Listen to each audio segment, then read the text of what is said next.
Hello, everyone. Thanks so much for joining me here today as we get to talk about one of my favorite subjects, comic books. My name is Jose. I love comic books. I love talking about them, and I love sharing them with you. Feel free to follow me on social media if you would like. Links are in the description below. I also posted a link to the Marvel fan site that I have plot synopsis and character bios for these issues. We're going to be looking at two issues. We're going to be looking at Iron Man 238 and 239 from 1988. Now, in this issue, we've got the Rhino. I have to tell you, this is the era of Iron Man that I grew up with, covered by Jackson Guice, rest in peace, and Bob Layton. Um, I grew up with the Silver Centurion armor and this armor. Um, just thought this was just the best era of Iron Man. Layton and Michelinie's second take on Iron Man is spectacular. So we are now in a jail, and we've got the Blizzard in there. This kid here, and he's being arraigned, and to live and to with the number two, to live or die in L.A. David Michelinie, plot script, Jackson Guice penciler, and Bob Layton the plot, finished art meaning inks. Um, so here we go. All right, and it turns out that earthquake is the Rhino, and the Rhino is coming to get the Blizzard out, and he has been hired by Justin Hammer. So the cops try to stop the Rhino. It, of course, does not work because the Rhino is pretty much unstoppable. Um, I know that him and the Juggernaut would win, but the Rhino can give him a run for his money. So they run outside, and um, here we go. Um, Not really much to say. There's a lot of recap, but I do have a playlist. Feel free to check that out. I have covered uh, all of Bob Layton and David Michelinie's second run so far on Iron Man, and I've covered all of the Silver Centurion uh, era, and I covered a lot of the oh my goodness, the run right before the Silver Centurion, Denny O'Neil's run on Iron Man. Not all of it, but most of it. So Rhino picks up this vehicle and throws it against the other one, and this kid goes out. Don't worry, kid. The boss gave me an alternate plan. If only I can remember it. And I love this. Great. I'm a fugitive, and the only thing standing between me and the entire LAPD is a man with the IQ of a cabbage. So off we go. Tony Stark is in a racing for charity, and here we go. They're racing, and he ends up winning. He has a date here with this woman here, all the crowds, and have a nice kiss. But Kathy Dare shows up, and he's Tony's like, "What are you doing here?" And she's like, "I wanted to see the racing. Thought it would be fun." Um, and she's like, "Can you believe some of these reporters even asked me about you? Guess they know you're my guy." And of course, this lady goes, "Sorry, honey, he's not all yours today." And Kathy Dare goes, "Oh," and then throws this bucket of ice and water, cold ice and water, to her. Tony, of course, doesn't like it. He goes, "That little stunt's gonna be in the front pages." Of course, everybody's like, click, click, click, click, click. And she's like, "Oh, I thought it'd be funny. I thought you'd laugh." I laughed. And he tells her to go home. And then says here that he's going to match the winner's purse to charity, which everyone says, "Ooh, 100 grand. Well, that was a lot of money in the 80s. So here is Jim Rhodes sitting on this chair. They're going to talk about Kathy Dare and how she is getting to be a problem, even if she is pretty to look at. And so he is going to change to Iron Man. He's got a publicity thing going on. And so he leaves. I'm telling you, This is the best penciled drawn. This is the best drawn era. Bob Layton and Jackson Guice do a really, really, really good job. It is by far the best that I have seen drawing. Even Mark Bright, also rest in peace. Even Mark Bright, this is better than Mark Bright's. I just think that the art team during this time was the best. Jackson Guice, man, he's a very good penciler. So here is oh my goodness, the what is her name? Jim Rhodes' girlfriend, and she's the head of public relations, and she's like, man, remember this is supposed to be a new Iron Man, and she's like, you're late, which cost us money. And she's like, the old Iron Man was a professional. I suggest you consider that and learn to conduct yourself accordingly. Same guy here. And so here he learns about the Blizzard being escaped from prison with the Rhino. And so they're going to do the press not conference, but an exhibition here. And so that's about it. So they were spraying him to make it because he was too reflective here. And so it's going to be a long day because they're going to be spraying him again. And so we are going to have a quick interlude here. Whitney Frost, Madam Mask, and someone walking in here. She's like, how'd you get in here? Where are my guards? And the other person here says, they are no longer yours. They, along with your position, your empire, even your name now. And then shoots Whitney. And she appears to be dead. And this person says, belong to me. So we have another shadowy figure here who is going to be the next Madam Frost, I believe. So, all right. And so here comes Iron Man heading back, and he is asked about Mrs. Arbogast, or asks Mrs. Arbogast what's next. She says, oh, you've got a dozen calls from Kathy Dare, and your afternoon appointment is waiting in your office with Mr. Alvarez. That's his new lawyer. And he says, I'll return those other calls later, meaning Kathy Dare. And so these are the two government men sitting here. We're seeing one. This is the new lawyer, Alvarez. And they're saying that he didn't handle the satellite thing very well. And Tony's like, that because he destroyed apparently too much stuff. And he's like, hey, he almost killed Iron Man. He was forced to defend himself. And he says, the lawyer says, bottom line, gentlemen, Stark Enterprise fulfilled its part of the contract. You required information on the Kuntz space station, and you got it.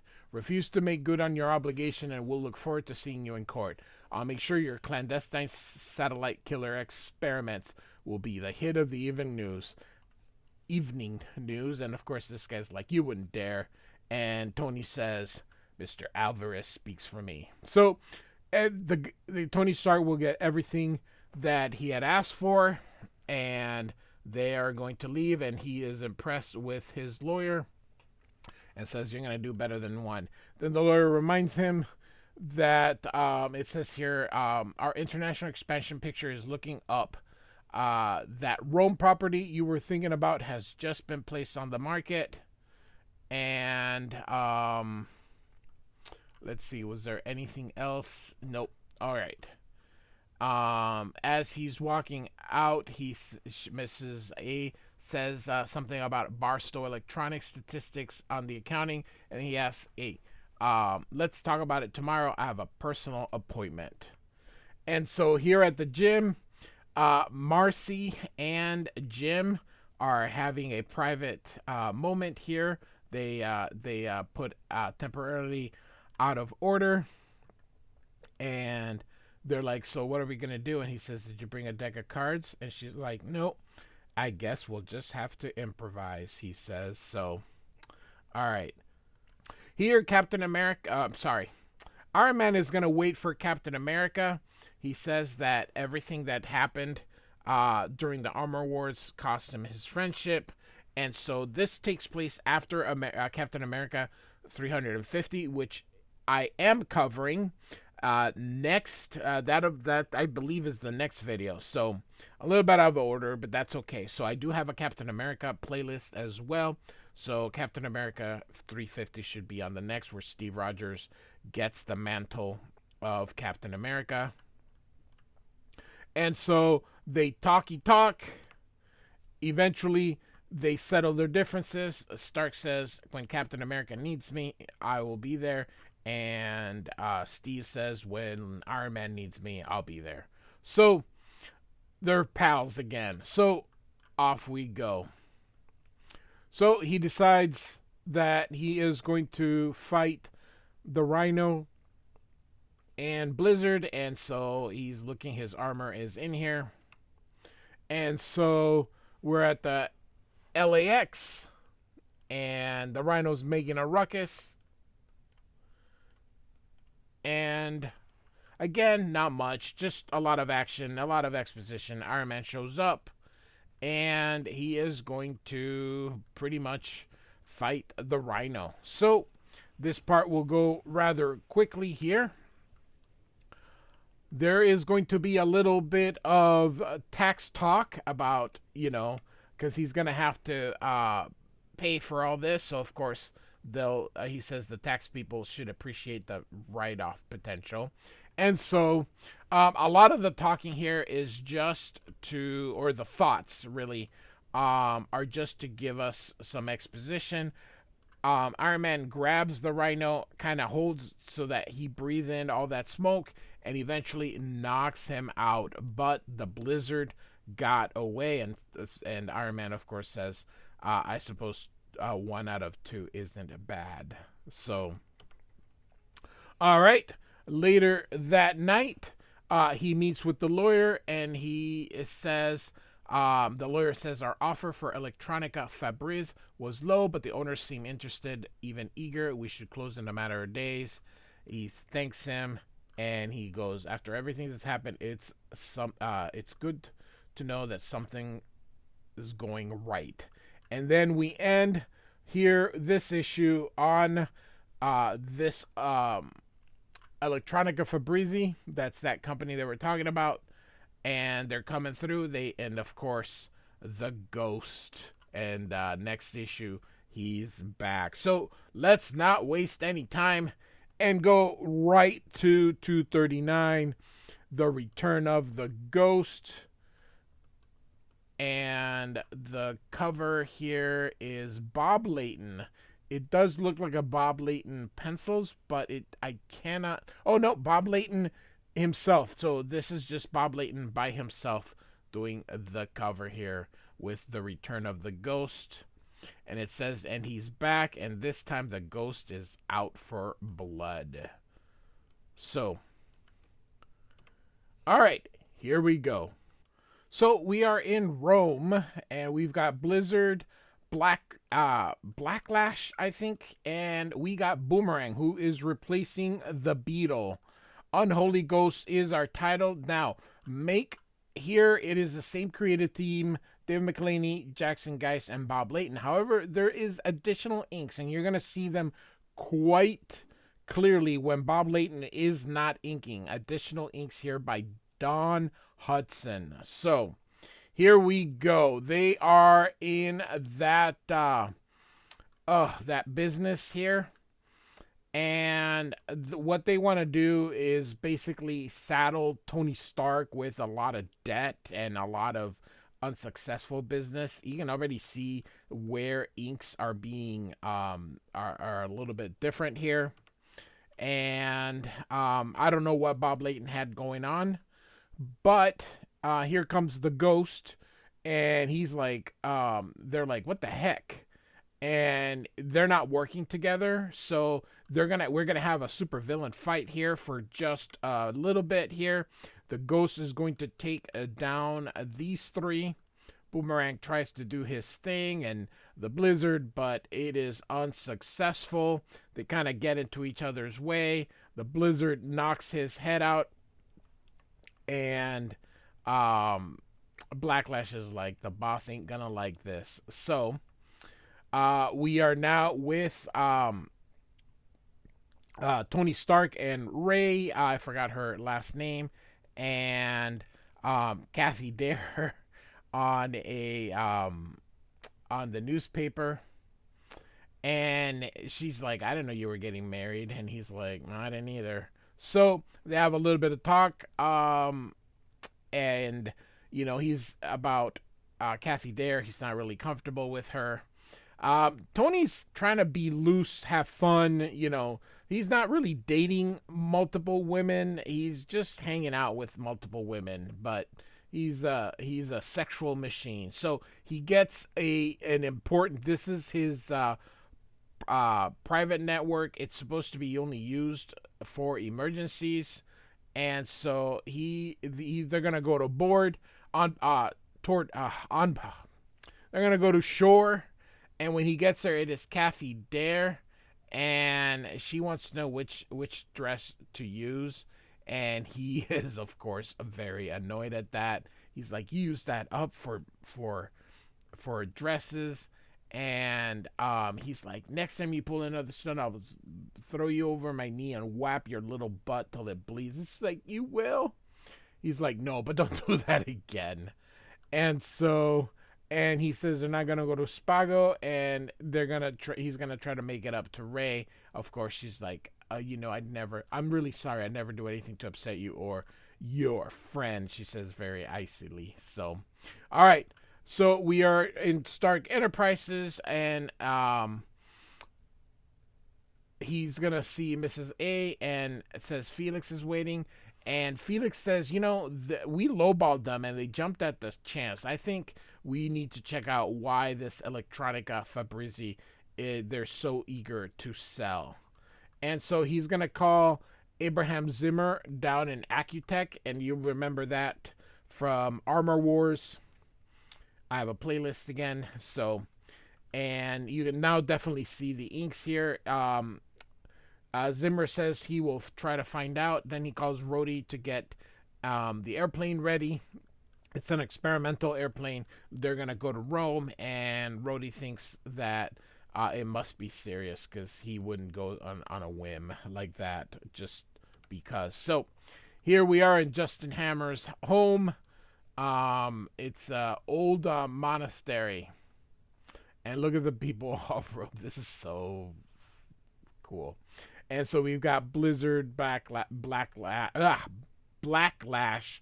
and oh my gosh, Boomerang there in their civilians. Justin Hammer says, "You failed. I'm gonna get somebody else to deal with the ghost, and you guys just hang back." And the kid here was like, "We're sorry," because he broke him from jail, and this guy's like, this guy's gonna get us killed. But Hammer is, like I said, he's got a plan B to deal with the ghost. Here in going into Italy, the Air Force is going to recognize them. So he says, "Hey, go drop 1,000 feet and then open the door. We're gonna go out so that there's no decompression." And so here comes Iron Man again, inks by that other guy. During this, Iron Man is going out, and so he wants revenge. The ghost does revenge on Stark. You can see referencing Iron Man 219 and 221. Again, I have a playlist. Feel free to check that out. He wants to deal with Stark. And so we are at a hotel. And while there, he gets a call from Ray says that she got into an accident. She has a Testarossa. That's a Ferrari for everyone, and the brakes went out. and the insurance is going to pay for it. And he says that there's a clicking on the other line, and Abe Zimmer gets him and says it's a front of some kind of organization is kind of what's going on, but he can't find who owns it. And he'll keep digging it. Then there's a knock on the door here. It's a driver, and the driver's like, "I'm here to pick you up to dinner. Someone is expecting you." So down goes Tony, and he is going to meet with Justin Hammer.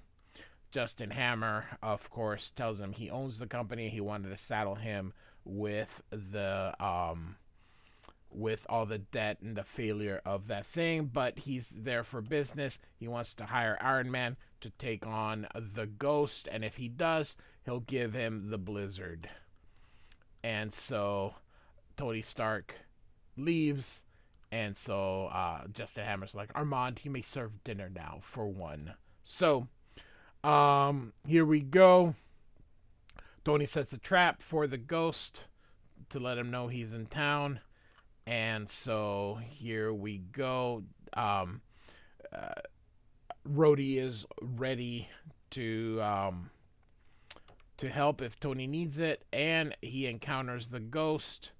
They're gonna start a fight. However, the fight isn't going to go very well because you can see the Ghost is going to slip this into him and turn Tony into a ghost. And he says he won't be able to eat, he won't be able to take that off, he won't be able to do anything, and he has become a ghost. And you know what? We're actually going to conclude it. Two videos at 22 minutes, not too bad. So we are going to go with 240 here, and we're going to see Iron Man team up with Blacklash. Oh my God, that is a tongue twister. Boomerang and a Blizzard here, covered by Bob Layton. And they, with Jim Rhodes, they're going to battle the Ghost here.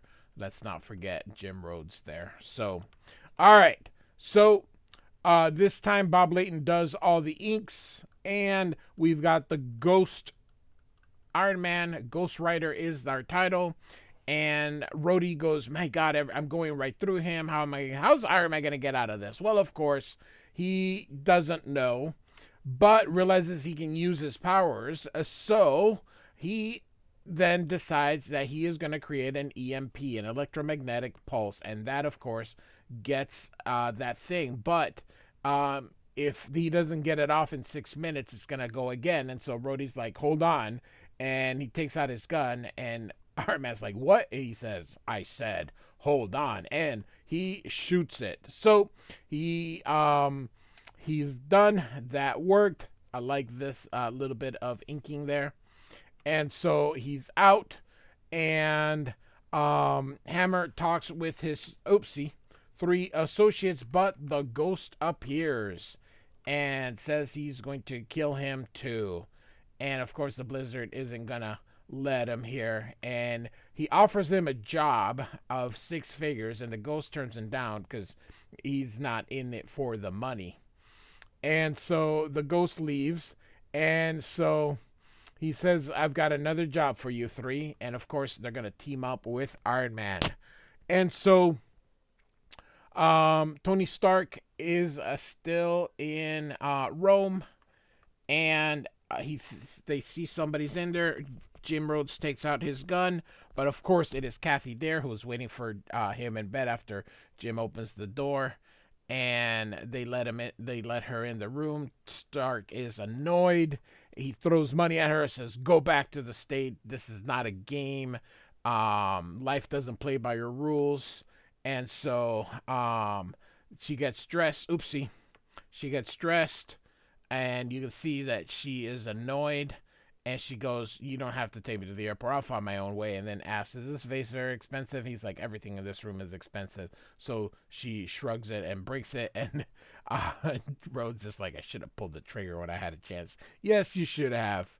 And so the phone rings, and Justin Hammer calls him and tells him, hey, we are going to we have a plan. So here we go, and they are going to fight the ghosts. Of course, the three villains show up. Iron Man was ready, but of course they're gonna work together.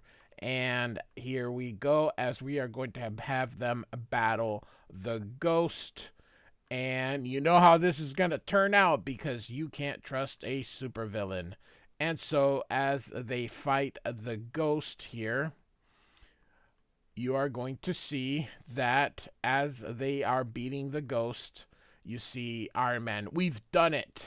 And of course, as soon as he does that, Blacklash backstabs him, and he says, Hammer says, whoever was winning, we take out the other one. So, all right, so they're going to take on Iron Man, and Rhodes tries to save him, but Boomerangs throws a boomerang and cuts him. Rhodes shoots, it's Boomerang, and here we go. We get another fight, and Iron Man tells Blizzard that he is next, and he hits him. So, and unfortunately, the ghost set up his explosive. He says, "One touch of this button will, and the charges will ignite simultaneously. I trust you'll understand if I forego the usual dramatics of a countdown. But being intangible, I'm impervious to both concussion and shrapnel, and thus no reason to provide time for myself or anyone to escape." And he's like, "Oh no!"